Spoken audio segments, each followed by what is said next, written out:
Absolutely not. उन्होंने लफ्ज इस्तेमाल किया एब्सोल्युटली नॉट। इमरान खान साहब से वो बहुत मुतासिर है, मियां नवाज शरीफ साहब। शरीफ खानदान से अगर आप पूछें कि आप क्या चाहते हैं, आपकी आखिरी ख्वाहिश क्या है, तो वो चाहेंगे कि हम इमरान खान बनना चाहते हैं। थोड़े दिन पहले शहबाज शरीफ ने कहा एब्सोल्युटली नॉट। Absolutely not. फिर अब नवाज शरीफ ने कहा एब्सोल्युटली नॉट। Absolutely not.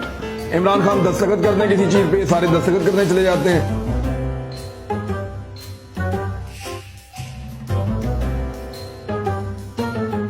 वो चाय के अंदर कोई डुबो के रोटी खा ले, ये सारे वो करना शुरू कर देते हैं। वो बच्चों से मिल ले, ये बच्चों से मिलना शुरू हो जाते हैं।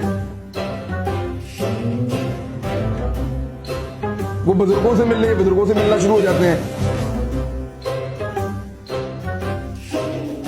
अब देखना ये है कि ये अपना हेलीकॉप्टर कब खराब करेंगे कहीं पे उतरने के लिए, कि जहां पे हेलीकॉप्टर खराब करके ये उतरेंगे अचानक और उतर के लोगों से मिलेंगे। यानी इमरान खान जो करें या उससे जो हो जाए, ये उसकी नकल करना चाहते हैं।